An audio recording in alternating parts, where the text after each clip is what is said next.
Assalamualaikum. Salam sejahtera.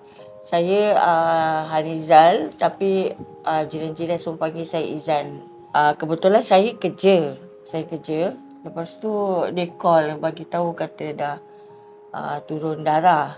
Jadi saya pun tak tahu arah, saya minta tolong jiran lain, minta tolong tengokkan dia dulu. Lepas tu saya call Uncle Kentang minta tolong.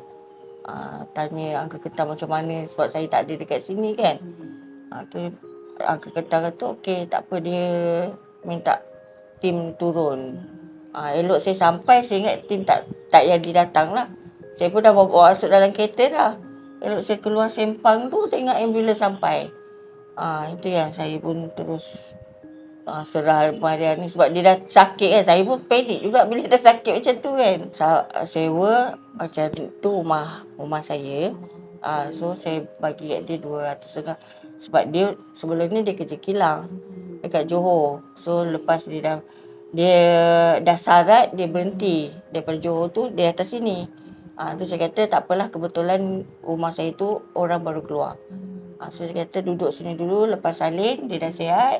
Dia nak balik-balik lah kerja kilang kat Johor tu. Masalah jenis duit kita nak bagi pun dia susah nak ambil. Malu kata kan. Tu saya kata kalau ni duit sekarang dah tinggal berapa saya tak tahu. Saya pun tak tanya dia kan. Itu je lah. Macam bil, uncle ada tanya saya. Bil macam mana? Saya cakap memang kita orang tak ada. Dari segi kewangan kita orang tak ada. Lepas tu kebetulan dia pula saya tanya dia pun ada dalam 400 apa semua. Jadi uncle kata bil macam mana? Saya pun tak tahu, saya dah buntu saya kata. Saya tak tahu macam mana ni. Lepas tu uncle kata tak apa, hantar dulu. Nanti dia akan settle kemudian.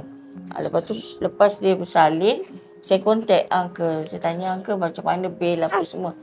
Dia kata you keluarkan dulu mak dia, mungkin baby sebab kuning tak dapat keluar, besok tu baru baby boleh keluar. Lepas tu saya tanya nurse kata okey, keluarkan mak dia dulu. Besok tu saya tanya lagi uncle, saya kata saya nak pergi ambil baby. Nurse dah bagi tahu baby dah boleh keluar. Tapi bil tak ni lagi. Uncle kata pergi je, nanti saya call sana. Hospital mana tu? Umrah. Hospital Umrah. Sebab dia kosong kan. Sebab saya pergi nak minta bil, nak tengok berapa, dia orang tak bagi. Dia kata Uncle Kentang dah settle. Tak tahu. Saya nak juga tahu kan. At least kalau dia dah kerja ke apa, dia nak bayar ke apa kan. Tapi dia kata dia tak bagi. Siapa yang bayar? Sebab dia orang kata Uncle Kentang. Sebab saya pun mesej dengan Uncle Kentang. Dia kata ambil je, nanti dia settle. Saya ada WhatsApp dengan Uncle. Saya rasa saya kena ada daripada PKP dulu. Saya duduk kat sini. Lepas tu adalah Indon yang mana tak kerja. Dia kerja PKP kan. Jadi saya call Uncle Kentang minta bantuan untuk ni sebab kita selalu jumpa kat sini. Jadi saya dah ada nombor telefon, saya call lah. Itu yang kebetulan nasib baik masih ada lagi nombor uncle kan. Dia tak melengahkan, dia cepat. Memang cepat. Alhamdulillah, saya ingat mula Uncle Kentang dia biasalah kan. Dia tanya bapak di mana, itu semua memang dia kena tanya lah, betul lah kan cara dia. Dia marah dulu. Saya kata uncle bukan saya ni, saya kata kan. Lepas tu kata okey. Ingatkan tak ada tau, tak ada bantuan. Saya pun tu yang saya nekat bawa dia keluar juga daripada rumah kan. Pergilah klinik dekat ke apa, tiba ambulans sampai. Itu yang kira cepat jugalah. Itu yang kita mati kutu lah. Memang rasa tak ada orang yang boleh bantu macam mana Uncle Kentang bantu. Sebab saya pun ikuti Uncle Kentang punya program ni apa semua kan. Memang saya tak ada orang yang sehebat Uncle Kentang boleh bantu macam ni lah. Ni macam ni kita bagi tahu kata ni pun dia tetap bantu. Satu sen tak keluar. Itu yang saya tanya juga tapi saya tak dapat bil tu.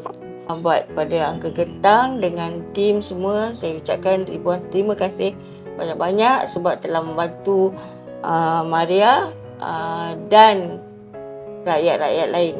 Sebab sekarang ni rakyat bantu rakyat sendiri, bukannya orang lain. Paling dekat Uncle Ketang.